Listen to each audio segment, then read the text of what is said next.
Hi students, कैसे हैं आप? होप आप अच्छे होंगे और एंजॉय भी कर रहे होंगे और स्टडी भी कर रहे होंगे। तो आज की जो हमारी वीडियो है वो है 10th क्लास का चैप्टर है second, acid base and salt. इसको आज डिस्कस करेंगे हम। दो चार टॉपिक मैंने लिए हैं, इनको हम डिटेल में डिस्कस करेंगे। तो देखो, सबसे पहले यहाँ समझो एसिड बेस एंड सॉल्ट क्या होता है। आपने पिछली क्लासेस में पढ़ा होगा कि एसिड बेसिकली क्या होते हैं, स्वाद में ये आपको पता है खट्टे होते हैं ना, और बेस जो होते हैं थोड़े से कड़वे होते हैं, कसैले होते हैं। और एसिड और बेस जब दोनों रिएक्शन करते हैं तो क्या बनाते हैं, सॉल्ट जो बनाते हैं, लवण जो वो बनाते हैं ना। एक चीज तो आपने ये पढ़ी होगी। सेकंड जो चीज आपने पढ़ी है वो पढ़ी है कि इस एसिड और बेस को, सभी एसिड और बेस को हम टेस्ट तो नहीं कर सकते हैं कि ये खट्टे हैं या कड़वे हैं। तो इसके लिए हमारे लैब में, लेबोरेटरी में हमारे पास क्या होता है, इंडिकेटर होते हैं। कुछ इंडिकेटर जो वो होते हैं जो हमें इंडिकेट करते हैं कि ये एसिड है या बेस है ना। इस तरह के इंडिकेटर इनको हम बोलते हैं सूचक, जो हमें सूचना जो वो देते हैं एसिड और बेस के बारे में। तो इस तरह के जो इंडिकेटर हमारे पास हैं, जैसे लिटमस पेपर आपने सुना होगा। लिटमस पेपर है एक पर्पल कलर की ये डाई होती है, लिटमस पेपर है इसमें। फिर टर्मरिक है इसमें हमारे पास, टर्मरिक यानी कि हल्दी है, हल्दी भी एक इंडिकेटर है। इसके बाद हमारे पास मिथाइल ऑरेंज होता है, एक मिथाइल ऑरेंज, ये भी एक इंडिकेटर है। फिर इसके बाद फिनोलपैथनील होती है, फिनोलपैथिलीन होती है, ये भी एक इंडिकेटर है हमारे पास। ठीक है, तो ये हमें बताते हैं कि कौन सा जो सब्सटेंस है वो या लिक्विड है जो एसिड है या बेस है ना। जैसे आपको पता है लिटमस पेपर का, तो आपको पता है कि जो एसिड में जब इसको हम डालते हैं तो एसिड में क्या होता है, इसका जो ब्लू होता है, ब्लू लिटमस होता है, वो क्या हो जाता है, रेड हो जाता है, रेड कलर का हो जाता है ना। और बेस के अंदर क्या होता है, बेस के अंदर जो ब्लू होता है वो ब्लू ही रहता है ना। और जो आपका रेड होता है एसिड के केस में, रेड जो होता है वो रेड ही रहता है ना। और बेस के केस में जो रेड होता है वो क्या हो जाता है, ब्लू हो जाता है ना। तो ये आपको पता ही है, इसका पिछली क्लासेस में आपने किया था ये कि लिटमस पेपर किस तरह से एसिड और बेस को बताता है हमें। उसके बाद टर्मरिक का है। देखो, टर्मरिक जो है एसिड में तो ये इसका कोई कलर चेंज नहीं होता, लेकिन बेस में इसका कलर जो है वो रेडिश हो जाता है ना, रेडिश कलर जो है वो हो जाता है। हल्का सा हम भी कोशिश करेंगे इसको प्रैक्टिकल करने का। देखो, जैसे ये मैंने लिया था, ये सोडियम कार्बोनेट है बेसिकली। मैंने ये बॉसिंग पाउडर जो वो लिया है, एक बेस है ये है ना। तो इसको अगर मैं यहाँ पे थोड़ा सा मैं इसको लेता हूँ और इसमें मैं क्या डालूंगा, हल्दी अगर मैं इसमें डालता हूँ ना, तो इसका कलर देखते हैं मतलब क्या हो जाता है। तो यहाँ पे मेरे पास ये टर्मरिक है, इसको मैं इसके अंदर अगर मैं डाल रहा हूँ तो देखना आपने इसका कलर जो है वो चेंज हो जाता है ना। ये देखिए, इसका कलर जो है वो रेडिश हो गया है ना, रेडिश ब्राउन कलर जो है इसका हो जाता है। तो टर्मरिक जो है वो बेस में जो है वो आपको इंडिकेट करती है। और एसिड में अगर हम इसको देखें, एसिड जैसे मेरे पास ये लेमन का मैंने लिया था, नींबू लिया है मैंने इसमें, तो अगर इसमें मैं डालता हूँ हल्दी को इस तरह से, तो इसमें जो है इसका कलर जो है वो चेंज नहीं होता, इसका कलर वैसा का वैसा ही रहता है ना। तो देखो, इस तरह से ये डिफरेंट कलर जो है वो आप देख सकते हैं जो एसिड और बेस को बताते हैं ना। टर्मरिक को मैंने बेस में डाला तो इसका कलर जो है रेडिश ब्राउन हो गया, एसिड में डाला तो इसका कलर चेंज नहीं हुआ है ना। तो ये आपको एसिड और बेस के बारे में बताता है। इसी तरह से मिथाइल ऑरेंज भी है इसमें, और मिथाइल ऑरेंज के बाद फिनोलपैथिलीन भी है जिसका कलर पिंक होता है। और फिर वो अगर उसमें आप डालते हैं, एसिड डालते हैं, बेस डालते हैं, तो वो डिफरेंट कलर जो वो देता है ना। तो इस तरह से ये इंडिकेटर जो वो यूज किए जाते हैं एसिड और बेस को बताने के लिए है ना। उसके बाद ऑल्फैक्टरी इंडिकेटर भी होते हैं। देखो, जो टॉपिक हमारा chemical properties of acid and base, जो जिसको हम डिटेल में अभी करेंगे कि केमिकल जो गुण होते हैं, केमिकल प्रॉपर्टीज होती हैं एसिड और बेस की, उसमें देखो सबसे पहले हमारे पास एक ऑल्फैक्टरी इंडिकेटर भी होता है, सूंघने, ऑल्फैक्टरी जो रिलेटेड टर्म है दैट रिलेटेड टू सूंघने से रिलेटेड है ये ना। तो ऑल्फैक्टरी इंडिकेटर देखो हम कैसे बना सकते हैं कि हमने क्या करना, ऑनियन लेना है ना, और ऑनियन को हमने एक प्लास्टिक के बैग में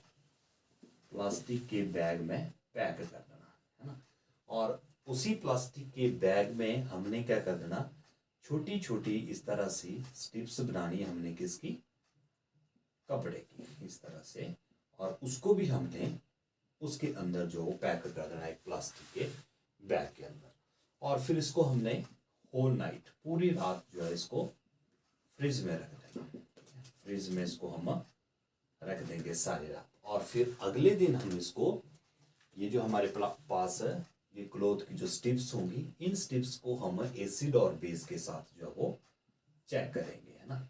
एसिड जैसे NaHCl के साथ और सोडियम हाइड्रोक्साइड बेस के साथ अगर इसको हम चेक करते हैं, इसके अंदर हमने इसको डीप कर देना, मतलब है ना, इसको हम डीप कर देंगे इन दोनों स्ट्रिप्स को, जो अलग अलग स्ट्रिप हम लेंगे, और फिर उसके बाद इसको हल्का सा रिंस कर, वाटर के साथ इसको रिंस कर देंगे, धो देंगे, और फिर इसकी स्मेल जो है वो सूंघेंगे हम, है ना। तो इसकी स्मेल जो होगी वो एसिड में अलग हो जाएगी और बेस में जो है वो अलग हो जाएगी। तो इस तरह से एक ऑल्फैक्टरी इंडिकेटर भी हम यूज जो वो कर सकते हैं एसिड और बेस के लिए, ठीक है। उसके बाद नेक्स्ट हम करेंगे, नेक्स्ट जो टॉपिक है वो है acid and base react with metal, कि जो एसिड है और जो बेस है वो किस तरह से मेटल के साथ रिएक्ट करते हैं। देखो यहाँ पे इसको हम एक रिएक्शन के साथ करने की कोशिश करेंगे। जैसे मेटल ले ली मैंने, जिंक ले ली मैंने, जैसे जिंक को मैंने डाल दिया एसिड में, एक एसिड ले लिया मैंने H2SO4, ठीक है, पोटेशियम H2SO4 ले लिया, उसके अंदर मैंने जिंक के ग्रेन्यूल्स जो वो डाल दिए। अब इसमें क्या होता है, क्या रिएक्शन बनेगी, इसमें बनेगा आपका जिंक सल्फेट, जिंक सल्फेट बन जाता है, और प्लस यहाँ से हाइड्रोजन गैस जो वो निकलती है। तो यहाँ पे बहुत इंपॉर्टेंट क्वेश्चन बनता है कि एसिड जो मेटल है जब एसिड के साथ रिएक्ट करती है तो कौन सी गैस जो ये लाइब्रेट करती है, कौन सी गैस जो ये बनाती है, तो ये बनाती है हाइड्रोजन गैस। ये आपने बहुत इंपॉर्टेंट जो है वो याद रखना है। सेकंड है, अगर हम बेस के साथ रिएक्शन करवाते हैं मेटल की, तो बेस के साथ मैंने ले लिया ये सोडियम हाइड्रोक्साइड, ठीक है। तो ये क्या बनाता है, ये बनाता है सोडियम जिंकेट बनाता है, ये बेसिकली Na2 और ZnO2, ठीक है, और प्लस हाइड्रोजन गैस ये बनाता है। तो यहाँ पे ये सोडियम जिंकेट बोलते हैं इसको, सोडियम जिंकेट जो बनाता है, और यहाँ पे भी हाइड्रोजन गैस ही ये बनाता है, ठीक है। हालांकि ये रिएक्शन जो होती है ना, ये वाली जो रिएक्शन है ये सभी मेटल्स में जो है वो पॉसिबल नहीं होती है, सभी मेटल्स के साथ ये रिएक्शन जो हालांकि पॉसिबल नहीं होती, लेकिन फिर भी आपने एक नंबर में इस क्वेश्चन को याद रखना कि एसिड जब मेटल के साथ रिएक्ट करते हैं तो हाइड्रोजन गैस जो है वो बनाते हैं, ये बहुत इंपॉर्टेंट है यहाँ पे। उसके बाद नेक्स्ट है मेटल के जो कार्बोनेट है, मेटल जब कार्बोनेट बनाती है या हाइड्रोजन कार्बोनेट बनाती है तो वो एसिड के साथ रिएक्शन या बेस के साथ रिएक्शन करके क्या बनाते हैं। तो यहाँ पे हम मेटल कार्बोनेट जो वो एग्जांपल ले लेते हैं मेटल कार्बोनेट का, जैसे हम ले लेते हैं sodium carbonate Na2CO3। Sodium carbonate क्या होता है, ये जो मैंने ये लिया था यहाँ पे, ये सोडियम कार्बोनेट ही है, वॉशिंग पाउडर जो मैंने यूज़ किया था ना, ये सोडियम कार्बोनेट ही है। तो सोडियम कार्बोनेट की रिएक्शन करवाएंगे हम एसिड के साथ, एसिड के साथ हम इसकी रिएक्शन करवाएंगे, जैसे HCl के साथ करवा दी मैंने इसकी रिएक्शन। तो यहाँ पे क्या बनता है, देखो Na जो है वो Cl के साथ जो है वो मिल जाता है, यहाँ पे ये सॉल्ट जो है वो बना देता है। और यहाँ पे क्या बनाता है, प्लस वाटर और प्लस कार्बन डाइऑक्साइड गैस जो यहाँ पे लाइब्रेट होती है। यहाँ पे आप याद रखना कि मेटल के जो कार्बोनेट होते हैं जब ये एसिड के साथ मिलते हैं तो कार्बन डाइऑक्साइड गैस बनती है ना, वहाँ पर हाइड्रोजन बन रही थी, यहाँ पे कार्बन डाइऑक्साइड गैस जो है वो बनती है। उसके बाद नेक्स्ट सोडियम बाइकार्बोनेट लेंगे हम, सोडियम यानी कि मेटल का हाइड्रोजन कार्बोनेट लेंगे NaHCO3। इसकी रिएक्शन किसके साथ, एसिड के साथ करेंगे हम, HCl के साथ। तो ये क्या बनाता है, ये भी क्या बनाएगा, NaCl और प्लस वाटर और प्लस कार्बन डाइऑक्साइड ये बनाता है। तो मेटल का जो कार्बोनेट होता है वो क्या करता है, वो भी कार्बन डाइऑक्साइड गैस जो है वो बनाता है। ठीक है, तो इसके बाद यहाँ पे हम देखेंगे कि ये जो NaHCO3 है ये जब एसिड के साथ मिलता है तो ये भी क्या बनाता है, NaCl और H2O प्लस CO2 जो वो बनाता है। अब इस कार्बन डाइऑक्साइड को जो यहाँ पे गैस बनती है, अगर उसको हम इसके साथ रिएक्ट करवाते हैं, कैल्शियम हाइड्रोक्साइड के साथ जो है उसको रिएक्ट करवाते हैं, अगर कार्बन डाइऑक्साइड को तो आपको बताइए क्या बनाता है, CaCO3, कैल्शियम CaCO3 जो है वो बनाता है ना, कैल्शियम कार्बोनेट जो आपको पता है, कैल्शियम कार्बोनेट जो है वो मार्बल का भी यही फार्मूला है और चौक का भी यही फार्मूला है, कैल्शियम कार्बोनेट जो वो बनाता है। ठीक है, और अगर हम इसमें excess calcium carbonate plus water, अगर इसमें एक्सेस कार्बन डाइऑक्साइड ले लेते हैं, ठीक है, एक्सेस आएगा CaHCO3 और ये it is soluble in water, soluble in water, पानी के साथ जो है ये सॉल्युबल जो वो होता है। तो ये जो है वो इस तरह से सोडियम कार्बोनेट और सोडियम बाइकार्बोनेट, मेटल का कार्बोनेट और मेटल का हाइड्रोजन कार्बोनेट जो वो इस तरह से एसिड के साथ रिएक्शन करता है और क्या बना देता है, कार्बन डाइऑक्साइड गैस जो है ये बनाता है यहाँ पे। ठीक है, उसके बाद है हमारे पास next acid and base react with each other.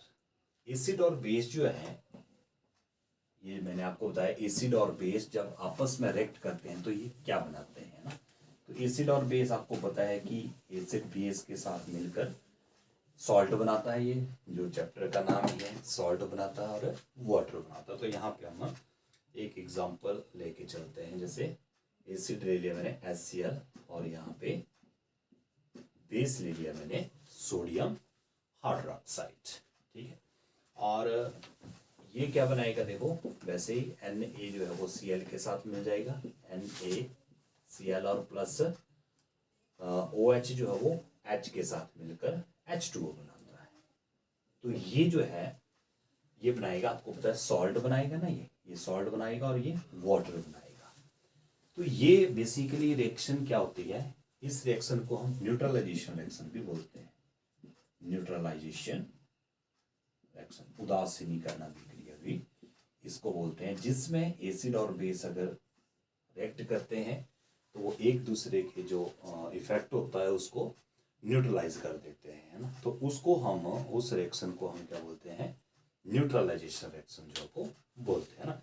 इसको जैसे हम यहाँ पे इसको ऐसे भी कर सकते हैं कि हमने एक, जैसे ये ले लिया ना, बेस ले लिया मैंने ये, ठीक है, ये बेस ले लिया, फिर इस बेस में मैंने बेस के लिए ये सोडियम कार्बोनेट जो वो ले लिया बेस, ठीक है, बेस ले लिया। फिर मैं इसके अंदर अगर इंडिकेटर डालता हूँ, इंडिकेटर मेरे पास यहाँ पे वो ही है, टर्मरिक ही है ना। तो मैं अगर इसमें टर्मरिक डालता हूँ थोड़ी सी, ये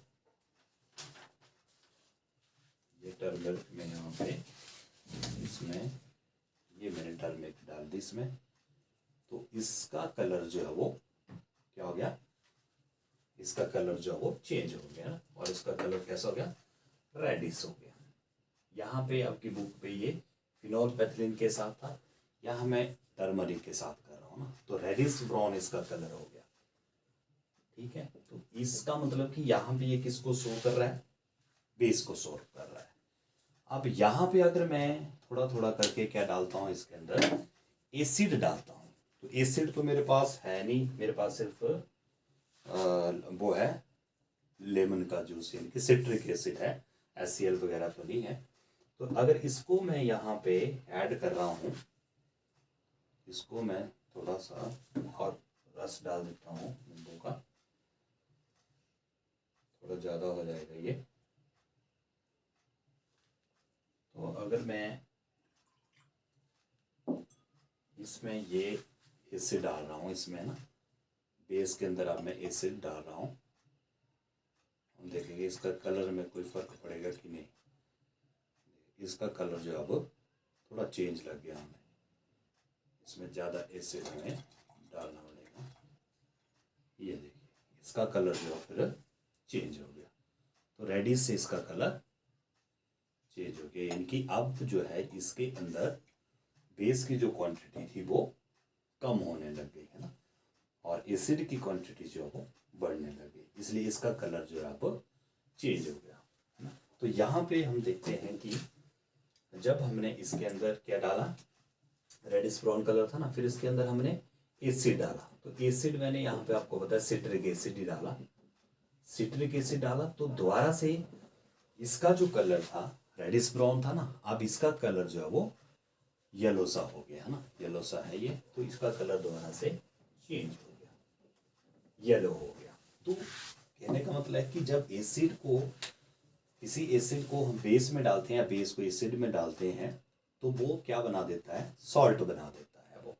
और ये जो रिएक्शन होती है न्यूट्रलाइजेशन रिएक्शन होती है, क्योंकि इसमें बेस का जो इसके अंदर प्रभाव था वो धीरे धीरे कम हो गया और ये न्यूट्रल पे आ गए है ना, न्यूट्रलाइजेशन इनकी उदासीन के ऊपर आ गए, उदासीन अभिक्रिया जो है वो, इसको हमने बोल दिया। तो ये न्यूट्रलाइजेशन रिएक्शन है। तो एसिड बेस के साथ रिएक्ट करते हैं तो क्या बनाते हैं, ये सॉल्ट बनाते हैं ये, और ये जो रिएक्शन होती है that is called neutralisation reaction. आपको पेपर में आती है कि व्हाट इज न्यूट्रलाइजेशन रिएक्शन, तो एसिड और बेस जब रिएक्ट करते हैं तो सॉल्ट और वाटर बनाते हैं, that reaction is called neutralisation. Next है मेटालिक ऑक्साइड, जो है एसिड के साथ क्या रिएक्शन जो है वो करते हैं। तो यहाँ पे मेटल का ऑक्साइड मैं ले लेता हूँ, कॉपर ऑक्साइड ले लिया मैंने, कॉपर ऑक्साइड ले लिया और यहाँ पे मैंने इसको डाल दिया HCl के अंदर, ठीक है। ध्यान से देखना है रिएक्शन, कॉपर ऑक्साइड लिया मैंने और इसको मैंने डाल दिया HCl। अब HCl में जब इसको डाल दिया तो कॉपर ऑक्साइड जो है वो डिजोल्व हो जाता है, घुल जाता है, और ये क्या बनाता है, कॉपर क्लोराइड, और इसका कलर चेंज हो जाता है, ठीक है। कॉपर ऑक्साइड का कलर जो है वो चेंज हो जाता है, ये हो जाता है ब्लू ग्रीन, ब्लू ग्रीन जो है ये कलर हो जाता है due to the formation of copper chloride, और प्लस क्या बनता है यहाँ पे, वाटर बनता है ना। अब यहाँ पे एक चीज बहुत इंपॉर्टेंट है समझने वाली, ये रिएक्शन जो यहाँ पे बनी, ये वही रिएक्शन बनी जो हमने एसिड और बेस की बनाई थी, न्यूट्रलाइजेशन रिएक्शन, क्योंकि यहाँ पे क्या बना, सॉल्ट बना और यहाँ पे वाटर बना, तो रिएक्शन सेम टू सेम वही लग रही है, न्यूट्रलाइजेशन रिएक्शन की लग रही है हमें, है ना। तो कहने का मतलब है कि अगर ये एसिड है, ये तो एसिड ही है ना, ये एसिड है, तो ये क्या हुआ फिर, ये नेचुरली बेस ही हुआ, है ना। ये न्यूट्रलाइजेशन रिएक्शन है, वहां सॉल्ट बन रहा है, वाटर बन रहा है, तो ये एसिड हुआ और ये बेस हुआ। तो कहने का मतलब है कि जो मेटल के ऑक्साइड होंगे, जो मेटल के ऑक्साइड होते हैं वो क्या होते हैं, बेसिक इन नेचर होते हैं। बहुत इंपॉर्टेंट क्वेश्चन है, वो बेसिक इन नेचर होते हैं, उनका नेचर जो होता है वो बेसिक होता है। तो ये क्वेश्चन आता है कि मेटल के ऑक्साइड जो होता है उनका नेचर कैसा होता है, तो बेसिक होता है, क्योंकि यहाँ पे ये एज ए बेस काम कर रहा है और ये एसिड है, और एसिड और बेस की रिएक्शन जो है वो सॉल्ट बनाती है और वाटर बनाती है, दैट इज न्यूट्रलाइजेशन रिएक्शन जिसको हम बोलते हैं, है ना। तो ये बेसिक नेचर होते हैं। लास्ट में है reaction of non metal oxide with base. अब यहाँ पे हम नॉन मेटल का एग्जांपल ले लेते हैं और इसकी रिएक्शन जो हम हाइड्रोक्साइड की रिएक्शन करवाएंगे हम इसके साथ। Calcium hydroxide. कैल्शियम हाइड्रोक्साइड जिसको हम बोलते हैं बुझा हुआ चूना ना, तो इसकी रिएक्शन हम किसके साथ करवाएंगे? कार्बन डाइऑक्साइड के साथ। और आपको पता है ये जो क्या बनाता है जब इसकी रिएक्शन हम कैल्शियम, ये पहले भी हमने ये रिएक्शन की है ना, इससे पहले भी हमने ये की, मैं इसके केस में मेटल कार्बोनेट और मेटल हाइड्रोजन कार्बोनेट में भी हमने ये रिएक्शन की। तो इससे क्या बनता है? इससे बनता है CaCO3 कैल्शियम कार्बोनेट और प्लस वाटर बनता है। ठीक है, CaCO3 और वाटर बनता है। अब ये भी रिएक्शन जो है कहीं ना कहीं हमें न्यूट्रलाइजेशन रिएक्शन की तरह लग रही है, इसकी तरह लग रही है, क्योंकि यहां भी वाटर बन रहा है और यहां पे भी सॉल्ट जो है वो बन रहा है। तो अगर इस केस में ये बेस लिया हमने, ये बेस लिया था हमने ना, कैल्शियम हाइड्रोक्साइड जो हमने बेस लिया था, तो इस केस में carbon dioxide act as acid. Oxide होते हैं, नॉन मेटल के जो ऑक्साइड होते हैं, नॉन मेटल के ऑक्साइड जो होते हैं, ये क्या होते हैं? नॉन मेटल के ऑक्साइड्स होते हैं, इनका नेचर एसिडिक होता है, एसिडिक इन नेचर। तो इनका नेचर जो है वो एसिडिक होता है। अधातुओं का जो नेचर होता है वो एसिडिक जो है वो होता है। ठीक है, तो यहाँ तक था ये। इससे जो नेक्स्ट टॉपिक है उसको हम बाद में करेंगे। तो तब तक के लिए थैंक यू।